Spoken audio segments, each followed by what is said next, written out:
Hey, I want to go over a few trades that I was in, and one was success and one didn't go my way, but I'm going to show you uh, what I did wrong.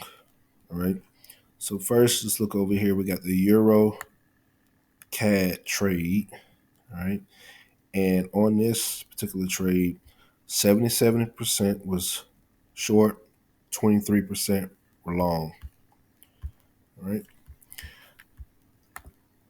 My trade is in profit. These are the targets I'm looking for. All right. So I'm going to move my stop loss, or it's been moved into profit. I'm going to show you exactly what I did. I measured this move. I don't want to measure it again because let me make a mental note of where this target is. All right. Let's take this off. So I'm on a 4 hour time frame. And as I'm trying to build a small account, I like to go with the 4 hour time frame for a lot of my analysis. Okay, so this is about saying I measured this impulse. This is an impulsive move, right? We had like a little flat pattern right here. Of course, we broke out of this, but what do you notice? 77%. All right, we're short. That's a vast majority. So we want to look to go long. We're going to do the 23%. 23. I mean, we're going to go with the 23% that are long. All right, found entry down here. Was able to break out. We up almost 70 plus pips already on this particular trade. All right. It gets as simple as that. Now, let's go over to one of the mistakes I did on, I think it was on sheep. All right. I got a little greedy. So let me take all this off so you can see. All right. Clearly, we had a double bottom. People who know how we trade, as contrarians, we typically only trade to the neckline. So I got out at the neckline. Now, why do we get out of the neckline? Because a lot of what you just see, most people are taught that once the neckline is broken, all right, that's when you look to take the trade to get up to the targets. But however, oftentimes what will happen is price will actually retrace back down before even doing that.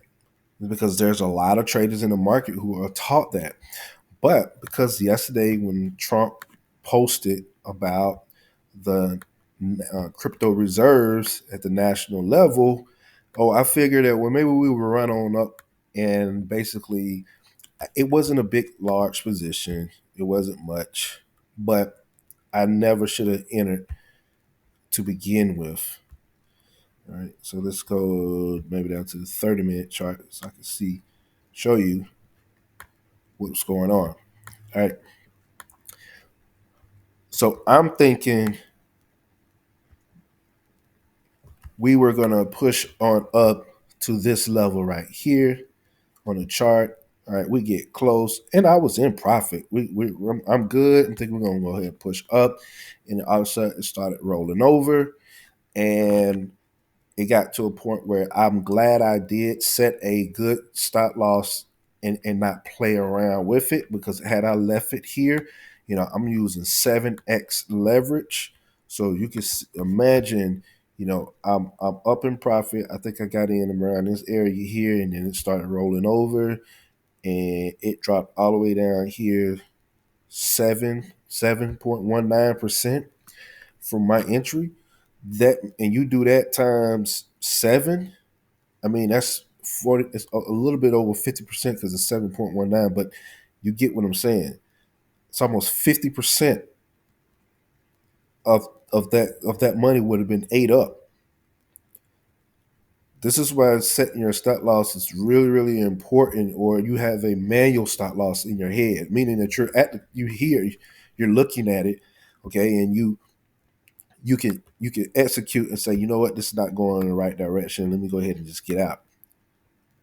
Now, when this happened, all right, I saw this move right here. I said, okay, this gives me an impulse.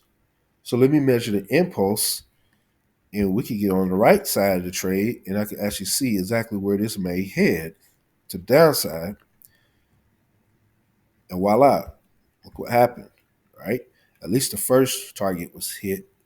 We get close to the second one, but we didn't quite get there fully. But first targets hit. You can find trading opportunity. This is more of a short-term trading opportunity, right? It's 1.68% move to that. You do that times 5%. All right. This you can make 5% on your money, 10%. That's pretty good, right? Remember, we're using leverage. So whatever the percentage gain you see on here, whatever leverage, if we do a 10x leverage, you multiply it times 10.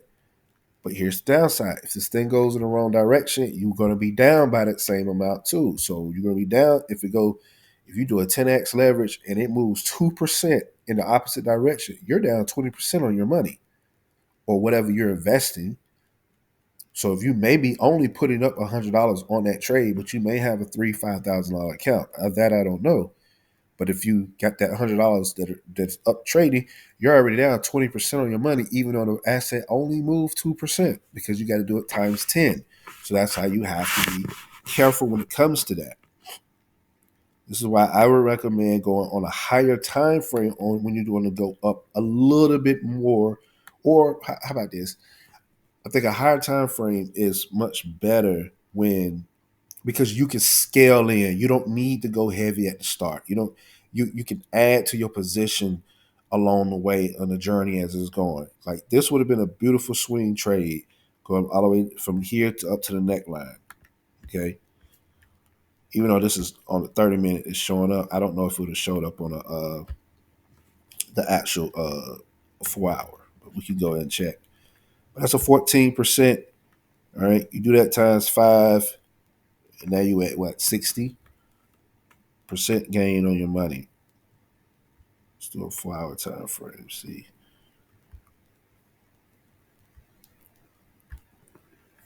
Yep. So this double bottom will show up the time frame.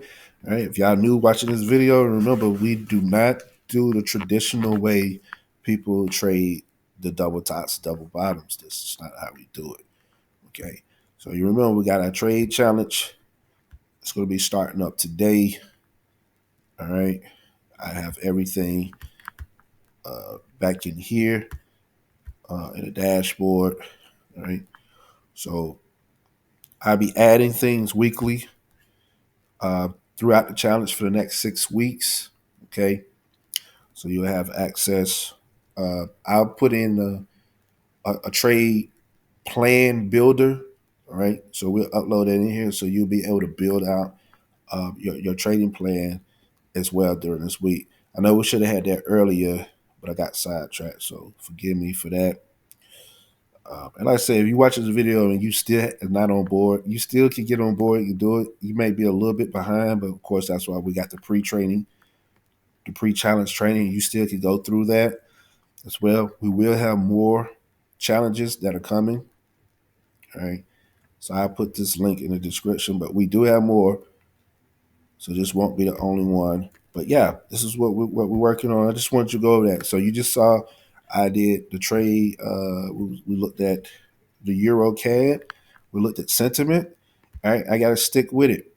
Okay. Look for the setup. All right, I seen it. I seen the impulse. Boom. Let's make this trade. It was good to go. Now,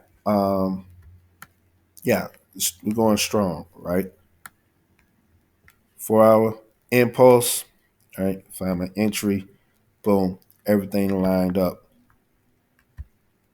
So I try to do this daily. Like you got Australian CAD.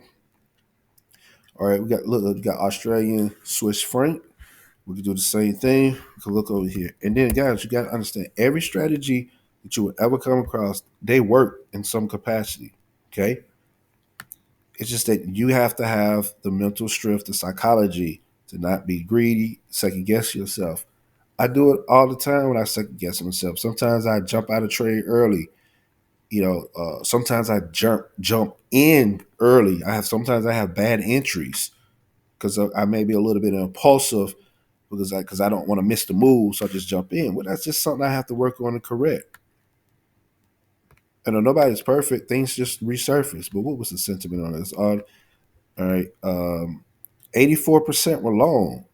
But look at this, guys. Look, we got a classic double top over here on February 20th, and we drop all the way down. We get to the neckline by the 24th, but we also come on down and hit the targets by the 27th. I mean, what else do we want to do? All right, for us, we traditionally we hit, but if of course you still can find entry and get back and ride it. I'm sorry, back down. Look at the sentiment. It's giving you the answer to the test. 84% are long, 16% are short. We don't want to trade with the majority. Majority will continue buying. And this thing, if you're continuing buying, it means you're giving liquidity to somebody who continuously want to sell. And on that note, we will end this. Hit the like button, subscribe. This is your boy E. Wright. I'm out.